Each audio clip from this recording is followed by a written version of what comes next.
Welcome back to episode 10 of our Rusty Gear Survival. You know, you have been with me for quite a while at this point, many weeks, which is why I feel comfortable sharing that again. I've messed up, which me or rather OBS, because OBS decided not to record my voice in this, but only the game sound. So that is a little bit of an oof. However, we're going to move right past that. We're going to do a little bit more of a voiceover episode, and I will describe to you what is going on. By the way, I hope you've had an awesome week. Always nice to see you here. Now, take a look behind us. Oh my God, Sid helps us out so much. Now, he says, hopefully this will help finish off the windows. Yes, Sid, thank you so much. Why don't we take care of the windows?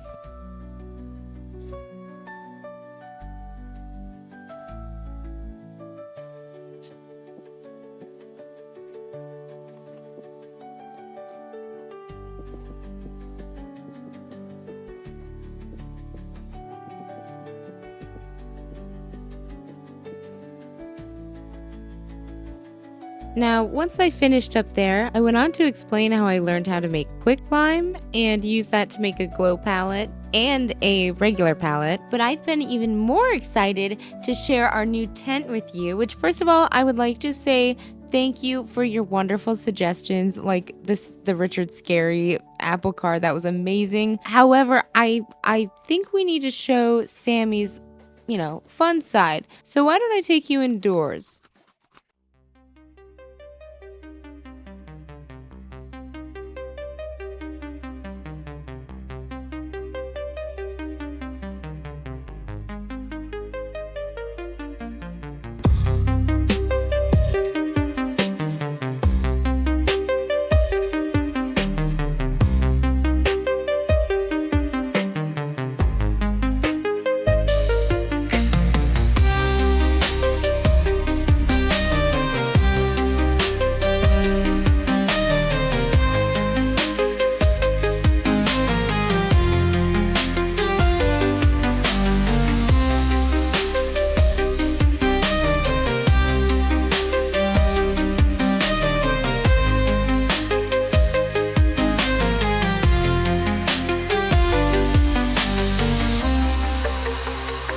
Now, this is the point where we take a closer look at the tent, and the outside is still pretty bland, but that's because the inside is quite detailed. Of course, around back, we have Big Sammy, which Sid was so kind to bring us. I'm not sure if he took him straight from the Church of Sammy and brought him here. Is that sacrilege? Regardless, why don't we head inside? The first thing you may notice upon entry is our waiter, Sammy, looking super dapper in his tie, and our lovely ladies dancing on a vertical support beam. Now, this place is not finished. It is definitely a work in progress. We want to get some more stuff up on the walls, but it is definitely the place to be. Behind the bar, we have Sammy, and I wasn't really sure how long to make him, so I kind of just winged it. We've got ourselves a nonstick mat and, of course, some more bottles of wine under the counter. By our back door, we have the ban list, which there are some pretty bad worms on there, so if you see any of them, you let me know. I will call the cops. We will have them trespassed. The ban board is above the bin for a reason. I do want to note that the bar currently has 2 decorative chests, and I do plan to expand that to the back wall. I'll probably turn all of the bottles and shelves into decorative chests, but I just am not quite there yet, as I say. But I think this is all I had to talk about in terms of the tent for now. I think we can continue on with our day. Now, it's at this point where people normally tell you to subscribe, but instead, I would like to share something that I am personally very excited about. If you've been around the channel for a while, you probably know that we are big fans of QP here. And if you've never heard of QP, he has made a whole bunch of mods, including my favorite, the Chisel Tools mod. But even more exciting than that, we now have a new mod from QP called the Unstable Thrones mod. This mod will allow you to do a few cool things, but my personal favorite... Oh, do you see what's in my hand? That's right, it's a little Sammy. Now, if we take Sammy out of our slot here and put him on our shoulder, Yes, that's right. You too can have your very own Sammy. You can bring him with you. This works in 119. It also works in 120. I mean, what could be better than having your own little Sammy to follow you around on all of your adventures? You can't seriously look him in the eye and tell me that you don't want to have him sitting on your shoulder. Again, if you would like to check it out, it is the Unstable Throne mod, and I highly recommend it. Okay, so we are organizing our inventory because I have a little something else to show you other than the tent bag, of course. Taking a look at our mini map in the upper right corner, you will see that we have found a new translocator. So I have put that on the map as well as the entrance to the cave because it was just a little 1-block hole that I mined another block so I could get through. And I do want to say that we have actually been to this cave before. I mean, I found the translocator, obviously. All I've done is put down some dirt blocks and make it safe. I also took out a few locust nests that I found further down, but we will get to that in just a moment. You know, I had to take advantage of these chests. I grabbed the tuning cylinder as well as the rusty gears, though I'm not taking everything because, I mean, I don't want my inventory to completely get destroyed. And finally, it was time to open the translocator. Now, we aren't going to go through it right this second because I saw ruins further down in this cave, and I think those will be worth exploring first. This is the area where I took out a bunch of locust nests, so I was really hoping that there would not be any mobs down here, that they would despawn, because the last time I was here, there were way too many. I could not do anything, but we are in Vintage Story, so a happy ending isn't always plausible.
After those two goons were dead, I thought it was finally safe to explore our ruin, which had like nothing in it too. It had an ore chest and a couple scrap spears. It was really not worth it, so I thought best move on to the next ruin.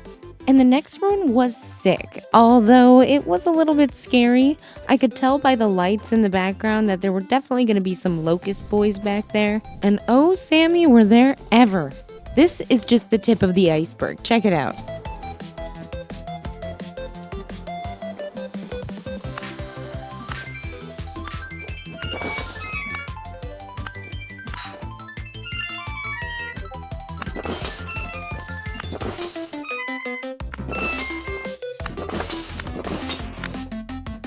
After letting those rusted parts push me all the way back into the cave, I returned to the ruin and found the motherlode of locust nests. And behind that, I found 2 translocators. Well, one was busted beyond repair, but I found another translocator. And beyond that, I found a loot room, so I am very happy.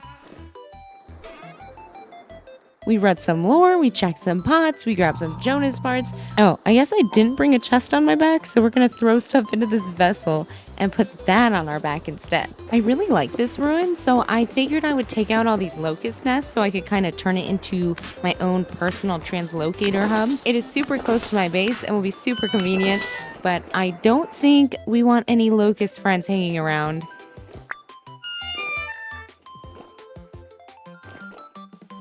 Now, this door has been something I have avoided because I saw the lights behind it, which definitely means locust. I figure with all of the locust nests on the ceiling, the best way to handle this would be to mine it away from the top. And would you look at that? There's a convenient set of stairs right here for us.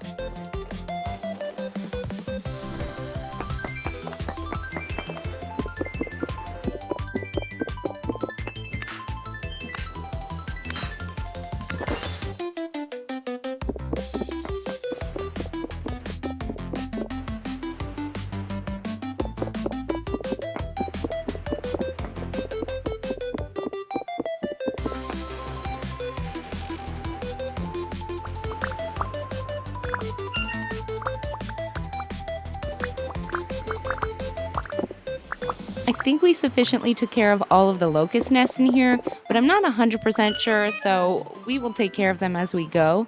For now, why don't we take a look at some translocators? And before we go through the one that I fixed, we're gonna run home quick and grab 3 more temp gears so that I can go through both. Now let's head through our first translocator.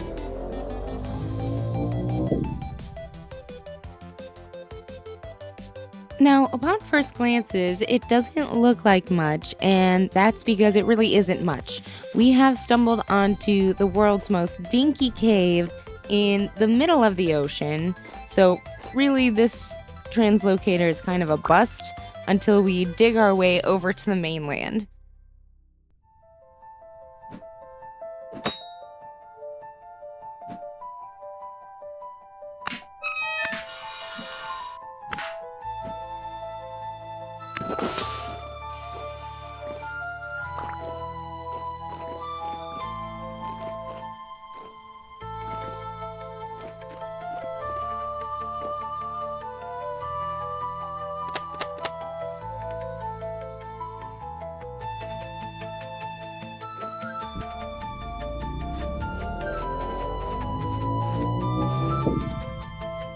So we've made it through our second translocator, which of course is located in the middle of another god dang ocean. However, this one's not too far away, and I think we're going to mine there. But first we're going to check these chests, and of course we have to search the cave around us, which of course turns out to be devoid of any character and personality. So why don't we get to mining?